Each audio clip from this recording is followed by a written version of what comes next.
Hello friends, आज मैं आपको बताऊंगा आईप्रेच इंजेक्शन के बारे में, जिसके अंदर iodine plus vitamin E mixer जो इंजेक्शन आता है, यानी आयोडीन भी आती है और इसके अंदर विटामिन ई भी आता है। तो ये इंजेक्शन पशु में क्या काम करता है, इसकी कितनी डोज देनी चाहिए। वैसे इस आईप्रेच की जो इंजेक्शन की जो पैकिंग है वो चेंज हो गई है, पुरानी वाली पैकिंग है, लेकिन इंजेक्शन तो यही आता है जिसके अंदर आयोडीन और विटामिन ई आता है।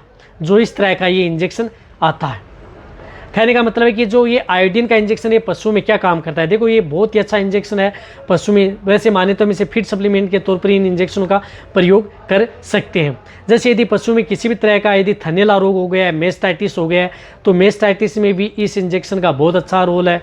साथ में पशु की इनफर्टिलिटी की शिकायत है, बांझपन की शिकायत है, तो इस इंजेक्शन का बहुत अच्छा रोल है, उसमें भी आप प्रयोग कर सकते हैं। इसके अलावा अदर में क्या कर सकते हैं उसके बारे में बताऊंगा। लेकिन जो इस चैनल पर पहली बार जुड़े हैं तो पहले आप इस चैनल को सब्सक्राइब कर लें, साथ में बेल आइकन ऑल वाला ऑप्शन दबाएं। आपको पता है कि इस चैनल पर भी शॉर्ट में सही जानकारी के साथ वीडियो दी जाती हैं। इसी के साथ यदि पशु में जिस प्रकार से सर्दी का मौसम चल रहा है, उसमें पशुओं की बॉडी में कंपन हो रही है, कंपी हो रही है, थोड़ा सा टेम्परेचर नॉर्मल हो गया है, डाउन सा हो गया है, शरीर कंप रहा है, तो उस तरह के केस में भी आईप्रेच इंजेक्शन का प्रयोग पशु में करवाया जाता है। सबसे अच्छा बेनिफिट देखने को मिलता है।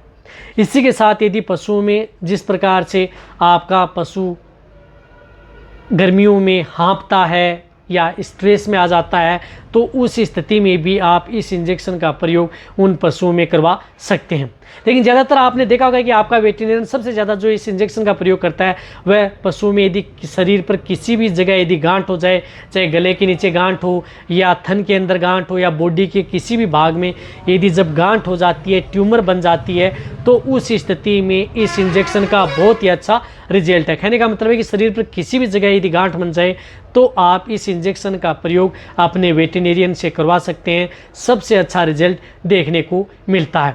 देखो, जितने भी जो मैंने आपको बताए हैं, जिस प्रकार से मेस्टाइटिस है, हाइपरथर्मिया है और इनफर्टिलिटी की शिकायत है या पशुओं के शरीर पर कहीं पर गांठ हो जाए, इन सभी में आप इस इंजेक्शन का प्रयोग बिना साइड इफेक्ट के करवा सकते हैं। अब इसकी डोज, जिन पशुओं की वजन 300 से 500 केजी के बीच में है, तो उसे आप 5 ml इंट्रामस्कुलर, यानी ये इंजेक्शन भी इंट्रामस्कुलर, डीप इंट्रामस्कुलर ये इंजेक्शन लगता है। कहने का मतलब ये इंजेक्शन पशुओं के लिए सेफ होता है। यदि उससे छोटे पशु हैं तो उससे जब कटिया हिपर हैं तो 2 से 3 ml इंट्रामस्कुलर लगता है, और उससे भी छोटे हैं, स्मॉल एनिमल्स हैं, तो उनमें 0.5 ml से लेकर के 1 ml इंट्रामस्कुलर ये इंजेक्शन पशु में लगाया जाता है, जो कि सेफ रहता है। इसी के साथ ये इंजेक्शन जो दूध देने वाले पशु हैं उनमें दूध की मात्रा को बढ़ाने के लिए या दूध उतारने के लिए, फैट की मात्रा बढ़ाने के लिए भी इसका अच्छा रोल होता है। वहाँ पर भी ये इंजेक्शन अच्छा रिजल्ट देता है। कहने का मतलब है कि दूध देने वाले पशु में भी ये इंजेक्शन यदि आप प्रयोग कराएंगे तो बिना किसी साइड इफेक्ट के पशु में दूध की मात्रा बढ़ाएगा। साथ में पशुओं को जैसे कई इस तरह की जो बीमारियाँ हो जाती हैं, उन बीमारियों में यदि आप पशुओं में दूध की मात्रा कम हो जाती है तो उसके बचाव के लिए भी आप इस इंजेक्शन का प्रयोग पशुओं में करवा सकते हैं। यदि पशु में किसी भी तरह की आयोडीन की डेफिशिएंसी न हो, विटामिन ई की डेफिशिएंसी न हो, तो आप भी इस इंजेक्शन का प्रयोग अपने पशुओं में करवा सकते हैं। देखो, वैसे केयरवेट का आता है, इस केयरवेट का ही आता है, लेकिन ये इंजेक्शन पशुओं के लिए सेफ रहता है। देखो, जहाँ तक हो सकता है मैंने आपको सही जानकारी दिया, तो ये वीडियो है जो अपने पशुपालक हैं या वेटरनरी हैं उनके साथ आप शेयर करें। इसी तरह की वीडियो आपको इस चैनल पर सही जानकारी के साथ ऐसे ही मिलती रहेंगी। इसी तरह से वीडियो देखते रहें। थैंक्स, धन्यवाद।